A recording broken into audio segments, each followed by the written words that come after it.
bien voilà, toujours de l'ambiance, toujours de l'ambiance dans ce studio extraordinaire de Radio Tintouin. Radio Tintouin, c'est la région, bien sûr, notre belle région vierzonnaise, Bourges, etc. De très jolies villes, Quincy aussi, parce qu'il y a vignobles. Hein. On écoute Radio Tintouin, parce que durant cette émission, il y a plein d'artistes, plein de gens extraordinaires qui ont des parcours atypiques, des personnalités, des gens de la région. Bref, vous allez voir, vous allez entendre, vous allez être surpris. Il y a de l'émotion en l'air, bien sûr. Mais avant de présenter nos artistes et nos amis, je vais vous présenter, bien sûr, nos chroniqueuses et chroniqueurs, toujours complices de cette émission. Regardez, elle est belle, elle est séduisante, elle est colorée, elle a les cheveux blonds, on dirait un coquelicot dans un champ de blé, vous l'avez remarqué. Ah, mais je sais parler aux femmes, je vous demande d'applaudir très fort. Nadine Ron, critique gastronomique. Bonjour Nadine. Bonjour, quel bonheur d'être avec vous. Place au plaisir, place à la gourmandise. Oh, la gourmandise, au plaisir, ça on connaît. Et Nadine, place également à ce que l'on va entendre. Fan de France. Moi, je suis fan des produits de France. Sur les marchés, on sait mon ambiance. Je me régale avec élégance. Oui, j'adore.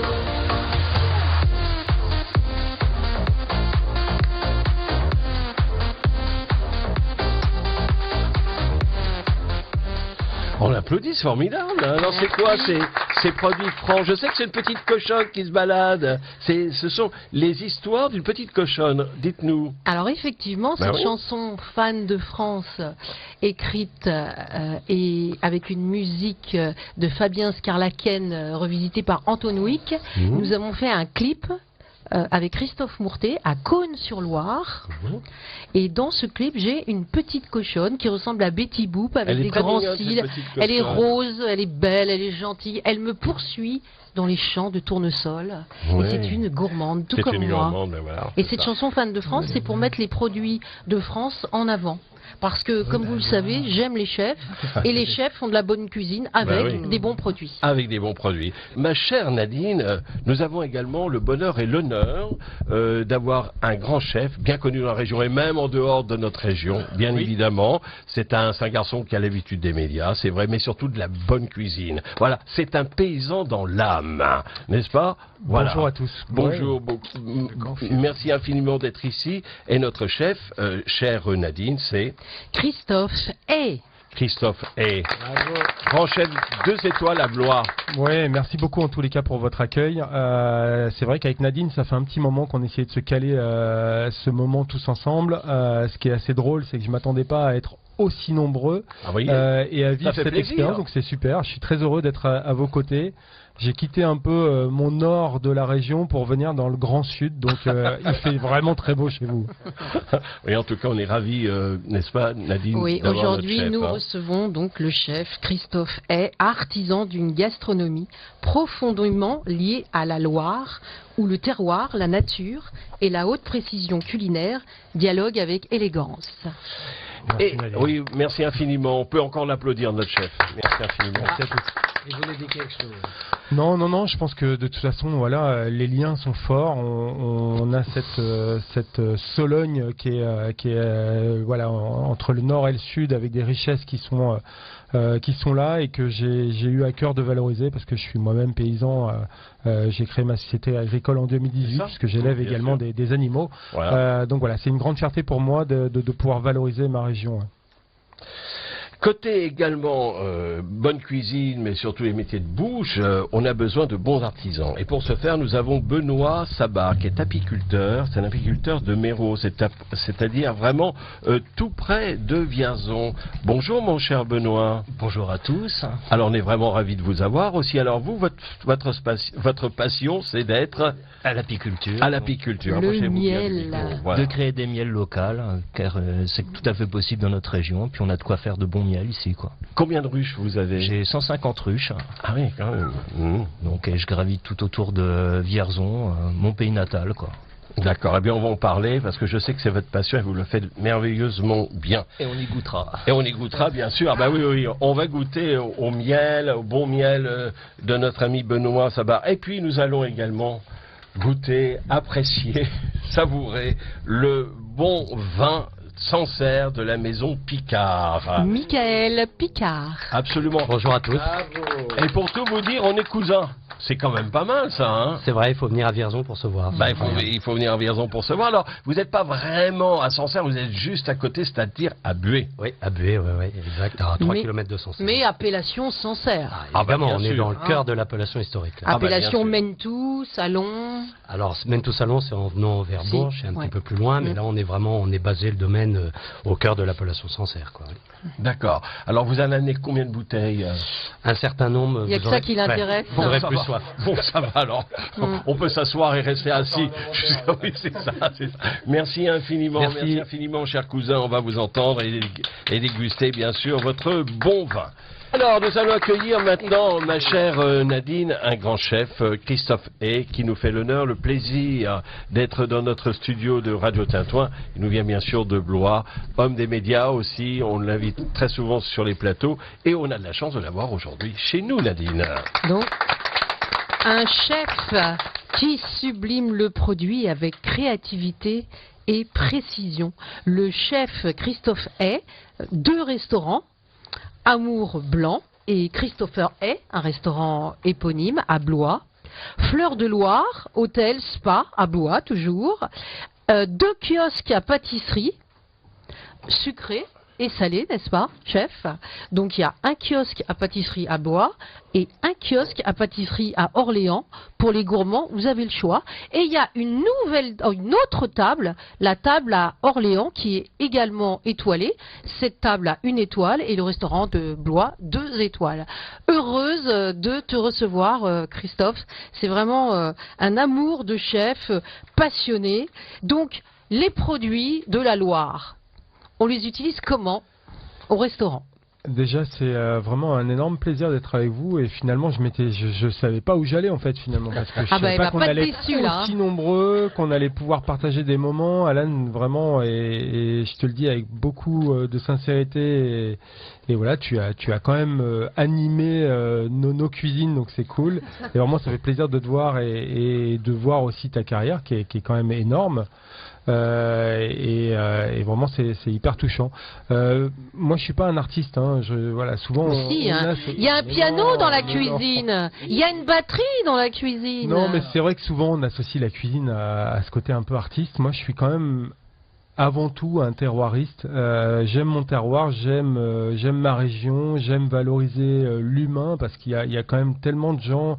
Il y a nos vignerons bien entendu et puis tout le milieu paysan qui est là et qui a énormément souffert. Alors vraiment je pourrais faire aussi les coups de cœur et les coups de gueule, mais aujourd'hui c'est vrai qu'on aime se mêler un petit peu de tout et notamment du milieu agricole. Donc aujourd'hui, même quand on est caissière chez Leclerc, on peut mettre son avis sur ce que peut être un produit qu'on se sert dans l'agriculture qui est hyper important et que malheureusement non, il faut absolument qu'on l'enlève parce que c'est vrai que c'est normal de pas récolter alors qu'à côté de ça en Europe on récolte de partout et je pense notamment à des produits comme la cerise et toutes ces choses là. Bon voilà, c'est mon petit coup de gueule à moi, mais moi je suis paysan parce que voilà, c'est mes racines, mais je ne prends pas position dans ce genre de choses parce que je pense qu'il y a des gens beaucoup plus intelligents que moi pour pouvoir prendre position. Alors, qu'est-ce que la Loire t'apporte au quotidien ? La Loire, je pense qu'aujourd'hui, c'est l'artère principale de notre région. C'est une beauté parce que finalement, voilà, c'est le seul fleuve en Europe à avoir été classé à l'UNESCO. Elle a été classée en 2000. Quand ils ont classé la Loire, on a démonté les barrages, on a démonté toutes ces retenues d'eau et finalement, elle est ce qu'on appelle libre. Donc, il y a un retour des castors, des oiseaux, d'une biodiversité sur cette Loire qui est unique. Et puis, c'est vraiment l'artère principale finalement de notre région. Et de cette artère principale, voilà, il y a plein de petites richesses de part et d'autre, quoi. Et quels produits locaux utilises-tu en cuisine ? Moi, j'utilise tout. Moi, je suis un amoureux des poissons d'eau douce parce que finalement, j'ai aussi fait beaucoup de concours de pêche quand j'étais jeune, donc j'ai quand même pas mal bougé dans la région. Il y a du brochet. Il y a tout, brochet, sandre, perche, silure, aspe, brème. Gardon, goujon, voilà, oui. Tablette, vraiment tous ces poissons que finalement on a laissé tomber parce qu'on a découvert les poissons de mer et qu'on s'est dit que c'était bien meilleur que les poissons d'eau douce. On ne s'intéresse plus à la pêche maintenant. Non, on s'utilise. Bah non, et puis en plus, n'oublions pas qu'ici on a Vierzon et que nos pêches d'étang, c'était quelque chose d'assez unique. Moi, j'ai vécu des pêches d'étang en famille où on allait faire la fête, on faisait le barbecue, ça chantait et tout ça, c'est fini. Donc, c'est fini ou peu. Donc voilà, je pense qu'il faut vraiment revaloriser ces plaisirs familiaux. Ces plaisirs de copains et boire des canons et faire griller des poissons sur le barbecue. Ouais. Et la haute gastronomie, elle est compatible avec la nature ? Bah, la haute gastronomie, alors aujourd'hui, vous savez, il y avait ce mot que je n'utilise pas dans ma communication qui m'insupporte, qui est ce mot locavore, qu'on a vu arriver peut-être il y a une dizaine ou une quinzaine d'années. Drôle de mot. Oui, parce que ça faisait bien de dire qu'on était locavore en fait, mais je suis en train de faire les coups de cœur et les coups de gueule en même temps. Hein. Mais parce que voilà, je pense que finalement, on retourne un peu à nos valeurs, on retourne à nos richesses et arrêtons d'aller chercher les produits à l'autre bout du monde alors qu'on a plein de belles choses autour de nous, quoi. Et si ta cuisine était un paysage de Loire, à quoi ressemblerait-il ? Bah, je pense qu'il ressemblerait à rien justement parce que la Loire, elle est jamais identique, la Loire. C'est ça qui est chouette. Elle change de couleur. Oui, mais tous les matins elle est différente, tous les soirs elle est différente, elle monte, elle descend. Il y a de la brume, il n'y a pas de brume. Ce sera un tableau vivant. Donc voilà, c'est vivant et c'est ça qui est le plus important. Et le plat emblématique du restaurant 2 étoiles, quel est-il ? Ben voilà, pour moi mon plat emblématique c'est la carpe à la Chambord. La carpe pour moi c'est sensuel parce que c'est un poisson qui est doux. Quand on le touche en dessous, on a cette peau là qui est lisse et qui est tellement agréable. J'ai pêché énormément la carpe, j'ai eu beaucoup de mal déjà à la travailler. C'est la carpe. Oui, bah oui, mais comment elle dit ça? Je pense que j'aurais dû amener une carpe et la faire tourner et que vous serez, on serait tous rendus compte qu'en fait on aurait l'impression de caresser les fesses d'une femme. Une parole de chef. Celle de Sabine Lavie principalement. Elle est ravie. Et est-ce que tu travailles d'abord l'idée ou le produit ? Non, alors je travaille déjà le produit et ensuite derrière on va lui apporter toute la technicité. Ouais. Et la saison la plus inspirante ? Bah, je pense qu'on a tellement de saisons hyper intéressantes dans notre région, mais on parlera surtout du printemps parce que je suis un amoureux de l'asperge et les asperges. Ça suffit maintenant. Pour les enfants, j'ai vraiment envie de classe très indisciplinés parce qu'on leur parle d'asperges. Alors, de sensualité, vous comprenez, ils sont infernales. Non, mais... C'est très phallique, l'asperge. L'avantage de ce produit, en fait, c'est que on n'a pas été le dénaturer. On va leur mettre du bromure dans la cuisine. Et puis ça fait aussi partie de notre Sologne. L'asperge, elle arrive quand elle a envie d'arriver et puis elle repart quand elle a envie de repartir, en fait. C'est à quelle saison l'asperge? Là, ça va pas tarder. Mais cette année, on va être un peu en avance, je pense, avec les chaleurs qu'on a en ce moment et qu'on va certainement la voir début avril. Il fallait attendre surtout mi-avril et voilà. Donc on va avoir certainement 15 jours, 3 semaines d'avance. Et puis il y a une autre partie de la saison qui est hyper intéressante, qui est celle du gibier et qui est celle des produits des bois avec notamment les champignons qui sont dingues. Et notamment un champignon en particulier que j'adore, dans lequel on shootait dedans quand on était enfant, qui s'appelle le Sparacis crépus, qui est en fait la morille des pins. Ça fait une grosse boule blanche comme ça pousse sur les souches de pin qui sont en train de se désintégrer, un peu comme la foliote des peupliers également.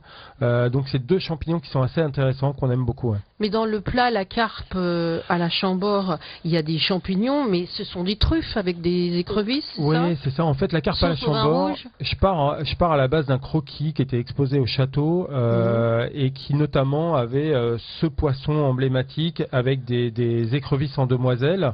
Donc c'est là où on pique en fait les pinces dans le dos pour les rendre belles et élégantes. Une belle position. Voilà, les champignons, parce qu'on avait des champignons des caves de partout dans notre région. Il y a du tuffeau de partout et on avait beaucoup de champignons de culture. La truffe, parce qu'historiquement, en fait, on était dans les régions les plus productrices de truffes en France. Mais la Mélanosporum, elle est qu'en hiver. Voilà, Mélano et Aestivum pendant la période d'été, qui est la truffe d'été, en fait, qui est beaucoup plus subtile, mais qui nous permet aussi d'avoir des truffes pendant toute l'année. Et puis le lard paysan, parce qu'il y avait toujours un morceau de lard qui était pendu dans la cheminée en train de fumer. Et dans les pâtisseries, vous travaillez en équipe avec beaucoup d'agrumes. Oui, c'est votre folie douce. Non, mais en fait, alors c'est ma fan d'agrumes. Oui, je suis un fan d'agrumes, mais j'ai pas refait le monde en fait. Les orangeries dans les châteaux, il y en avait partout. Hein. C'était là où en fait, à l'époque, on rentrait les arbres pendant l'hiver. Donc, en fait, je pense que Christophe Colomb a été un premier à nous ramener tous ces arbres de ces voyages. Et en fait, bah voilà, j'ai recréé une collection d'agrumes. Donc, j'ai des agrumes d'un petit peu partout dans le monde. J'en ai entre 40 et 50 variétés différentes. Ah oui. Ouais. Et la plus belle émotion en salle? La plus belle émotion en salle. Alors l'émotion pour moi est quelque chose qui est très intéressant quand on associe en fait la cuisine et la salle. C'est surtout le retour des flambages. C'est des choses que j'aime par-dessus tout. Et aujourd'hui on fait une crêpe soufflée de barbeau flambée devant les convives. Est-ce qu'il y a un dessert emblématique? Alors bah oui, alors on parlait des agrumes, mais j'aime surtout travailler un cédra qui s'appelle le cédra corse, qui est un gros citron qui fait environ 30 cm de long. Et là on va utiliser le zeste, le zeste, et on va faire des crémeux justement avec le zeste qu'on dénigre très souvent, parce que du coup c'est une partie qu'on n'utilise pas toujours. Et notamment Clément Réauté, qui est mon chef pâtissier, qui a été champion de France des desserts avec ce dessert autour des agrumes. C'est ce dessert, justement, je voulais parler du l'année dernière en de 2025, ouais. Et il y a d'autres desserts qui plaisent à l'international pour la clientèle? Ouais, mais alors après, nous, ce qu'on s'amuse aussi, c'est de faire des choses qu'on ne trouve pas partout non plus. J'ai planté aussi des néfliers, qui ont ce petit goût un peu de coin. J'ai des baies de goji, j'ai des kakis. J'ai des grenadiers, j'ai des goyaviers, j'ai beaucoup de choses dans mon jardin. Oui, parce que tu es un paysan et tu cultives. Alors je suis paysan parce que de base, voilà, c'est mes racines et je me plais à me dire que j'étais paysan avant d'être cuisinier, et c'est hyper important pour moi. On a une ferme familiale dans le nord du Loir-et-Cher, un petit village qui s'appelle Saint-Jean-de-Froidmantel. 5 générations, j'ai connu mon arrière-grand-père, mais c'est mon arrière-arrière-grand-père qui a créé cette ferme. Ensuite, il y a eu mon grand-père, mon oncle et puis maintenant mon cousin. Donc ma famille, c'est une famille martelière qui est aussi une famille qui parle bien à nos vignerons, parce que du coup il y a une famille martelière qui fait du vin aussi dans le nord du Loir-et-Cher. Et donc tout simplement tout ça pour dire que c'était aussi mes racines et qui m'ont permis justement de grandir. Votre papa était boucher, je crois. Et mon papa était boucher, ouais. Vous avez fait aussi un élevage aussi de... Alors je suis un peu multicarte et souvent les gens me disent mais comment vous faites pour faire tout ça? Bon, je me suis entouré, parce qu'aujourd'hui il faut savoir que Christophe, c'est quand même 180 personnes qui m'entourent, en sachant que j'ai démarré à 8 dans mon petit village de Montlivaud au départ, en 2014. Bravo. Donc voilà, ça s'est pas mal agrandi. J'ai créé ma société agricole en 2018, ça c'était vraiment un petit clin d'œil à mon papa. Mon papa était boucher. Je l'ai perdu il y a 15 ans malheureusement de cette maladie qui nous touche tous, et j'ai pu acheter en fait un cheptel de bœuf wagyu.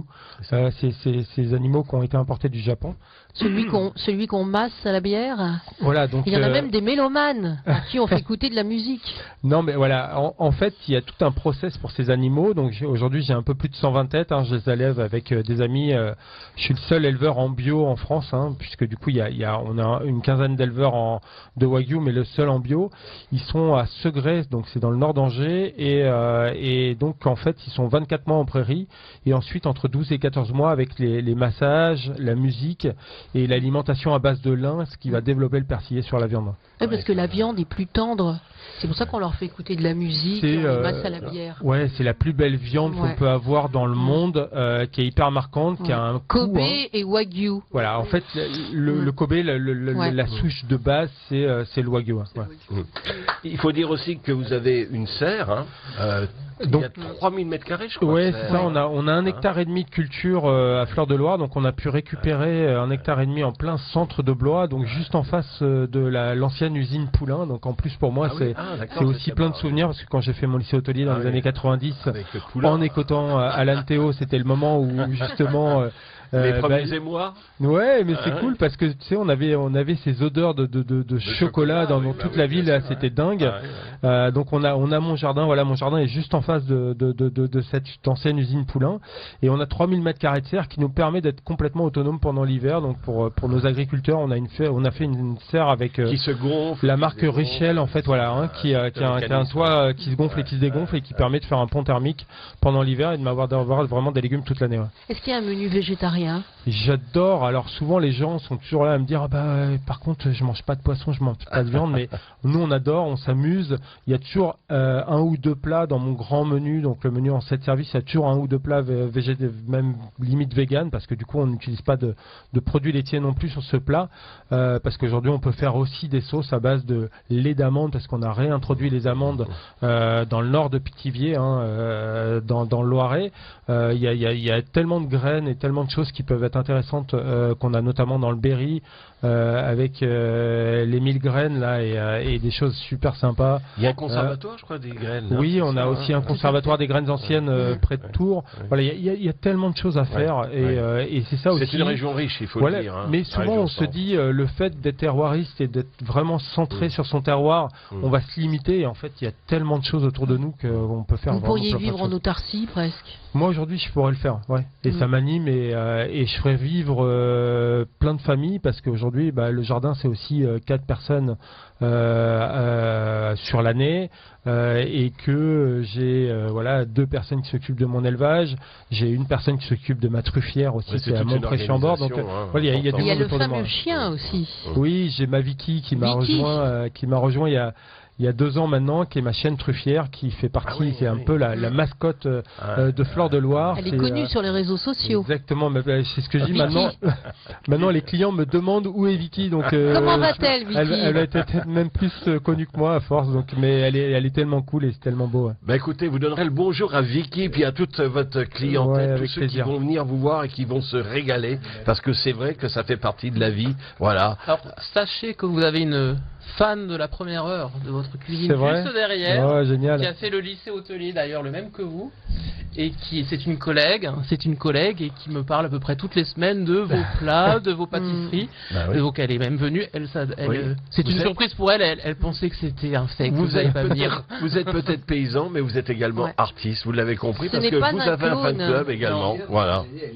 Ah non, on t'entendra pas, Nello, sans... Il est artiste, il est metteur en scène. Oui, pour le dressage en assiette, il faut être metteur en scène. Il fait même la chorégraphie avec tous les légumes et les fruits. Absolument. C'est vrai. Merci chef Christophe Hay. Avec plaisir, vraiment. Merci d'avoir fait vibrer nos ondes sur Radio Tintouin comme vous faites vibrer vos assiettes. Merci beaucoup, chef. Merci infiniment. On viendra vous voir. Hein. Il faut, c'est important. Vous voir, assurément. Mais c'est pas fini, chef, parce qu'on va vous demander votre avis tout à l'heure. Ah oui, bien sûr, parce qu'on a 2 personnes. Viticulteur, apiculteur. Et apiculteur. Attention, les bons artisans, vous les connaissez dans la région, c'est très important. Et il faut les valoriser en plus. Et absolument. C'est pour ça qu'on les invite et on va en parler, on va déguster. Le chef va tester dans quelques minutes. On a une émission avec 2 artisans. Venez tous les 2. Voilà.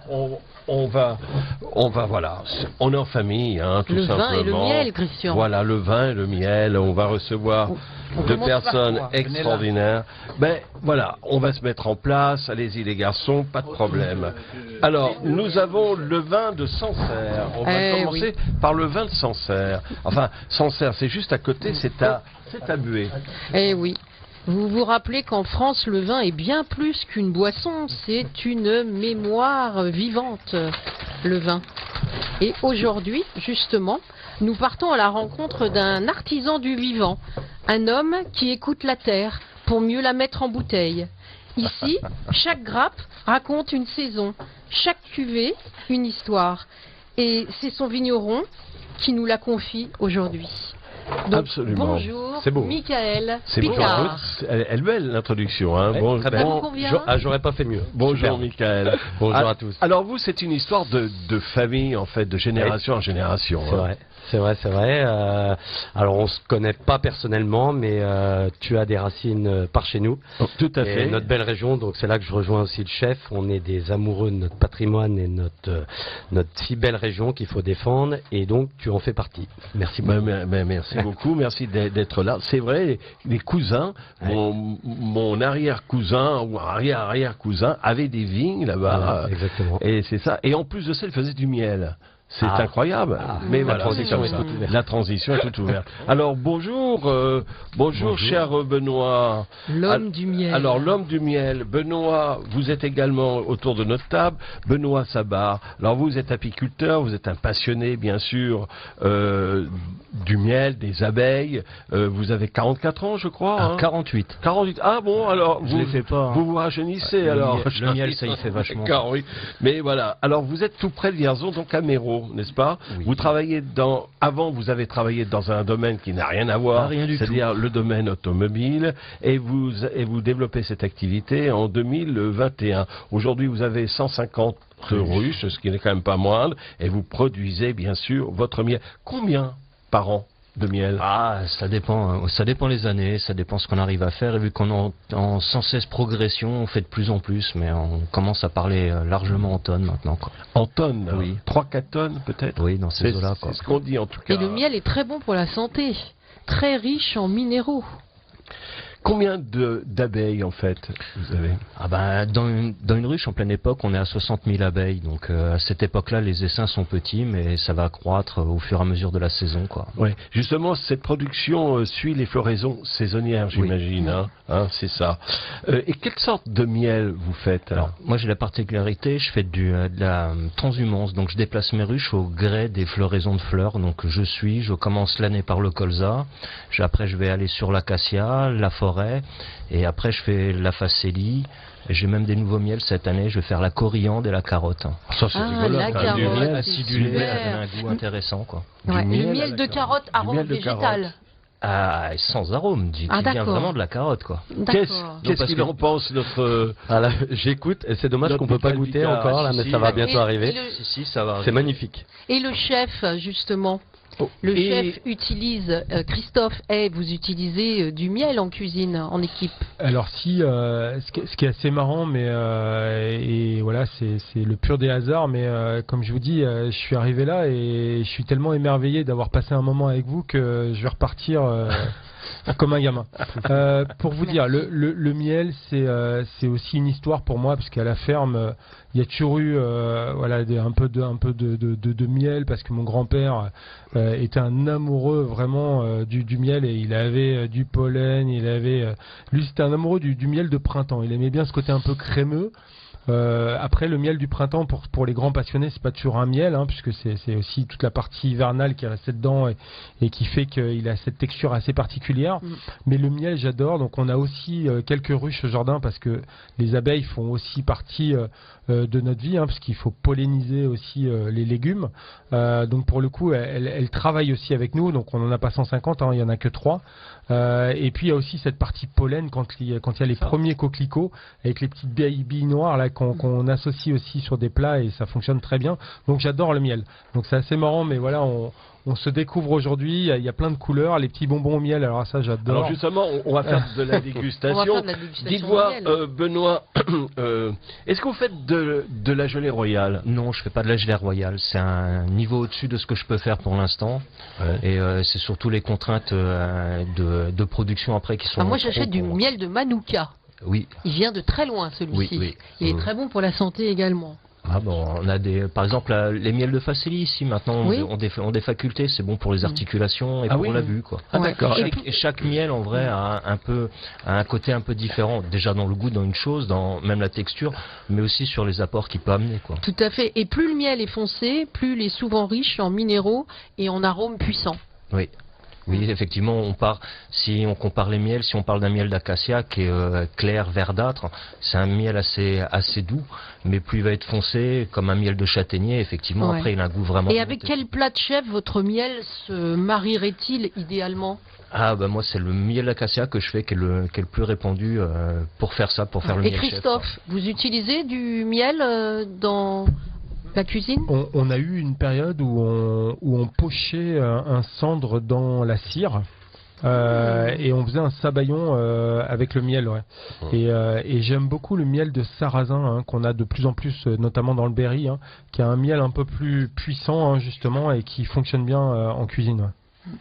Et être apiculteur aujourd'hui, est-ce aussi être gardien de la biodiversité? Oui, parce que quelque part on favorise un insecte qui lui va permettre de polliniser différentes plantes, quoi. Donc on va goûter les miels. Je vous en faire passer. Je voulais quand même vous poser une dernière question. Comment vous voyez l'avenir en fait? Est-ce que vous voyez l'avenir avec ou sans abeilles? Forcément avec abeilles. Parce que on dit quand même que... Là on rentre dans la polémique de ce que j'ai essayé de vous expliquer tout à l'heure. Il y avait des abeilles il y a 50 ans, alors que mes grands-parents, limite, on les payait pour traiter les champs comme des... Hein. Et voilà. Et aujourd'hui, tout est beaucoup plus maîtrisé parce que tout est fait par satellite. Donc n'oublions pas, certes, le plus gros ennemi aujourd'hui pour lui, et il combat contre ça, c'est les frelons asiatiques. Je pense que ça, c'est un fléau. Nous, on a une raquette électrique, hein, mais on n'a que 3 ruches, donc j'imagine même pas quand on a 150. Mais oui, il faut protéger tous ces insectes qui sont importants pour nous. Qu'est-ce qu'il en pense justement de notre apiculteur, notre viticulteur? Oui, on a dégusté un peu trop. Alors, qu'est-ce qu'il en pense de tout ça? Ça a été très bien dit par le chef. C'est vrai que le monde agricole a connu quand même une évolution folle depuis 50 ou 60 ans.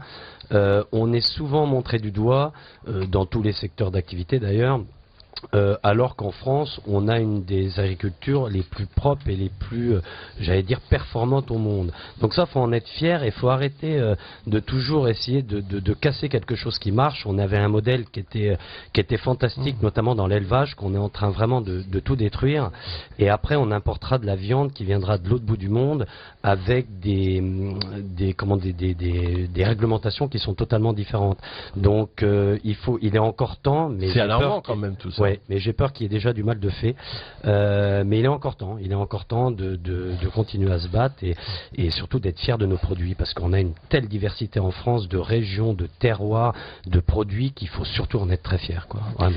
Alors vous proposez également une production élitiste du vin en amphore pour votre haut de gamme. Oui, c'est vrai. Alors on la goûtera après en off peut-être, parce que j'en ai amené, heureusement, je n'ai pas amené qu'une bouteille pour goûter. Et oui, ça c'est, on n'a rien inventé en fait. Hein. On est souvent de passage. Hein. On bénéficie de l'expérience. Donc moi, j'ai bénéficié beaucoup de l'expérience de mon papa et un petit peu de mon grand-père. Bon, j'étais encore jeune. On est vigneron dans la famille depuis 1750, donc on est vraiment que de passage et on croit toujours tout réinventer. En fait, oui, on perfectionne certaines choses, mais on se sert surtout de ceux qui sont passés avant. Et c'est ça qui est très important. Et encore une fois, on n'est que de passage et il faut apporter sa pierre à l'édifice. Mais voilà. Et donc pour en revenir sur l'amphore, ça existait déjà il y a bien longtemps, voilà, évidemment. Et on a fait, j'avais isolé la seule parcelle qu'on n'a pas sur la commune de Buée, qui est cadastrée comme la Côte d'Amigny. Je l'avais isolé en amphore, donc à un élevage long pendant 1 an, et ce qui donne un vin bien singulier, bien typique, et qui plaît pas mal. Justement, on va déguster une cuvée blanche de Buée, voilà. haut de gamme. Alors, chef, on aimerait avoir votre avis. Du chef. Alors là, on est sur la cuvée Les Perrois en 23. Je vous expliquerai après un peu. Non, mais en plus, c'est chouette parce que finalement, on a ce miel là, et derrière, on peut aller justement déguster les vins. Ça fonctionne très très bien. On a des petites acidités qui sont. On parle souvent d'un vin qui est droit en fait, hein, parce que c'est justement ce qu'on cherche nous en termes de dégustation dans les restaurants. Et là justement, on a quelque chose qui est vraiment très droit avec un petit peu de tension et cette petite acidité qui fonctionne très bien. Donc là, on pourra aller justement sur de la gastronomie. Hein. Et Michael, vous avez 9 vins différents. J'aurais pas dit mieux, hein, excusez-moi. J'aurais pas dit mieux. Vous avez 9 vins différents au sein du domaine, allant de la gamme classique à des cuvées plus élaborées. J'ai un tout petit domaine familial, hein, mais c'est vrai qu'on a étoffé énormément la gamme pour montrer la mosaïque de terroir qu'on avait la chance d'avoir à Sancerre. Moi, à mon échelle, j'ai 40 parcelles différentes et qui toutes ont une spécificité. Donc c'est parfois un casse-tête aussi au moment des assemblages, mais c'est une richesse incroyable au niveau de la complexité des vins. Et du coup, je sais plus où je voulais en venir, du coup j'ai perdu le fil. C'était quoi? Vous avez 9 oui, voilà, ouais, 9 vins. Ouais. 9 vins différents. Oui, tout à fait. Et donc là, oui, on était sur l'Éperrois en 2023, donc qui était un millésime à la base déjà un petit peu riche.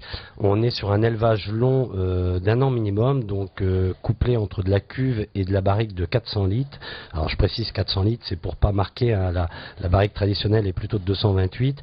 Le fait de mettre dans des barriques un petit peu plus grosses marque moins le vin, quoi. Donc après on fait un assemblage de tout ça pendant 1 an, et chose assez atypique par rapport à chez nous, c'est qu'on les met en bouteille et on les fait vieillir 1 an avant de les vendre. Donc c'est des vins qui sont très reposés. On va revenir maintenant au miel. On va revenir au miel avec Benoît. Alors qu'est-ce que vous nous proposez, vous, Benoît, de votre côté, comme miel en dégustation? Un miel d'acacia. Alors chef, allez-y goûter. Moi, je suis désolé, mais j'ai déjà tous goûté. Je vous ai dit, hein, je suis gourmand de miel. Donc, on ne l'entendait plus, Christophe. Je suis dans les pots, moi. On ne l'entendait plus. Et combien c'est pour ça. Bon, d'accord. Alors Christophe, quel est le miel préféré? Enfin, ça dépend de l'utilisation. Quel est, votre miel préféré? Alors, j'aime bien le miel de tournesol aussi, parce que du coup, j'adore cette fleur, et je trouve que c'est fascinant. On trouve beaucoup de rondeur, beaucoup de soleil dedans. Mais celui-là, par rapport à tout ce que j'ai pu goûter, que je trouve le plus sympa, c'est bien entendu le miel d'été. Et c'est ce qu'on disait, il y a un peu de bois en même temps, donc c'est assez chouette, parce que on a plein de petites fleurs intéressantes aussi dans nos bois.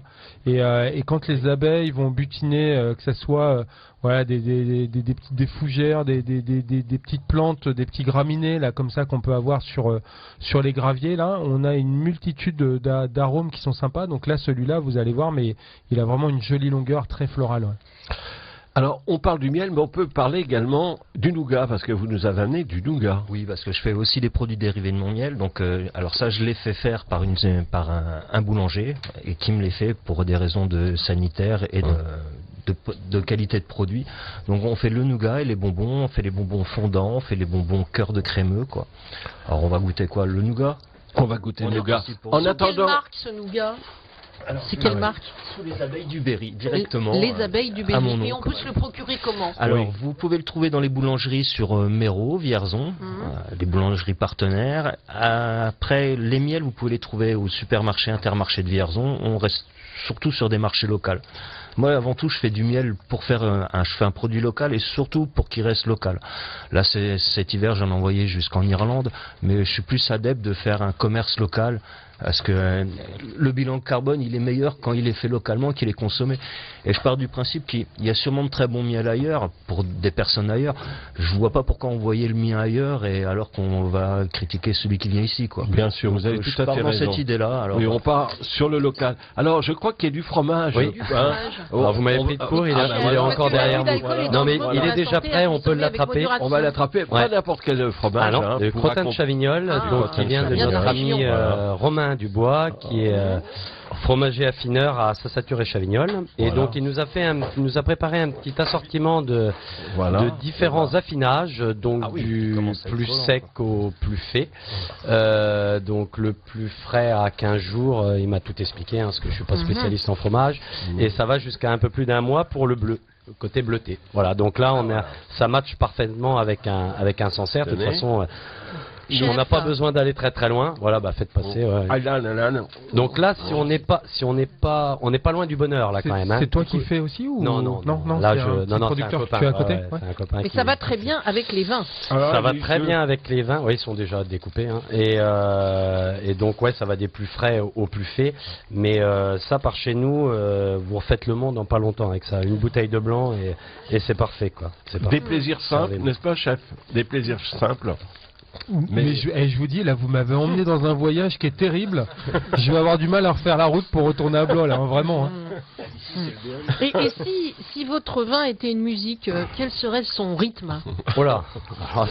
Alors je suis un piètre musicien, moi. Alors je vais pas pouvoir vous renseigner là-dessus. Par exemple. Ouais. Alors on est sur un millésime qui est intéressant. Dans la Dolce Vita. Oui, peut-être un petit peu, ouais, parce que on a des millésimes un peu plus tendus, comme celui d'après qui était 2024. Là, on est quand même un peu plus sur la rondeur, bon, ce côté assez facile à boire, assez exubérant. Donc oui, ça peut coller. Lorsque vous avez vous regardez une parcelle, que regardez-vous en premier dans une parcelle? Le sol, la feuille ou le ciel? Alors c'est très intéressant comme question parce qu'on avait tendance à se focaliser beaucoup sur le sol et éventuellement la feuille sans regarder ce qui se passait en l'air. C'est pour ça que je pose la question. Voilà, et ça, je vois pour mes mises en bouteille par exemple, alors on peut pas suivre ça tout le temps, mais je suis énormément la lune et nos anciens le faisaient. La biodynamie. La lune, alors oui, mais sans être en biodynamie, je n'y suis pas, mais ça a vraiment une influence terrible sur les arômes du vin, sur sa structure, sa conservation. Et c'est hyper intéressant. Donc le ciel, je dirais que c'est la chose qu'on a tendance peut-être à regarder un petit peu plus en ce moment. Et à quel moment de l'année la vigne vous parle le plus? Ah bah forcément au moment des vendanges, en prévention, mais c'est vrai que le travail de la vigne est comme beaucoup de métiers, c'est un travail de toute une année où on récolte le fruit seulement. Nous on est encore en vendange manuelle uniquement, et c'est vrai que c'est toujours une grosse pression d'avoir le monde qu'il faut pour rassembler. Alors si on veut acheter du vin, bon vin chez vous, alors quelle est l'adresse? Comment on fait? On est à Bué, domaine Jean-Paul Picard, voilà. Picard, parce qu'il y en a plusieurs des domaines. Vous, c'est Picard. Picard, voilà, comme les surgelés, comme on dit souvent. On s'en rappelle. Alors, on n'a rien à voir, c'est juste pour s'en rappeler plus facilement. Et voilà, et donc oui, on reçoit beaucoup de particuliers. En fait, la production est vendue 70% à l'export, donc je fais une vingtaine de pays, et le reste est vendu en France uniquement à des restaurants et des particuliers.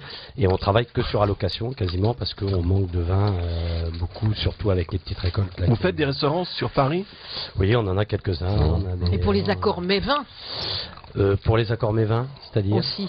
Oui, alors on peut, oui. Après, on peut faire des dégustations. C'est super sympa quand on est avec des chefs et nos deux métiers sont quand même intimement liés. Et il y a des fois où moi, j'adore bien manger, mais encore une fois, je suis un piètre cuisinier. Je pense que je sais mieux faire du vin que la cuisine. Et du coup, c'est toujours intéressant de conjuguer des talents de différentes choses, quoi. Super. Les bons plans sortis près de chez vous.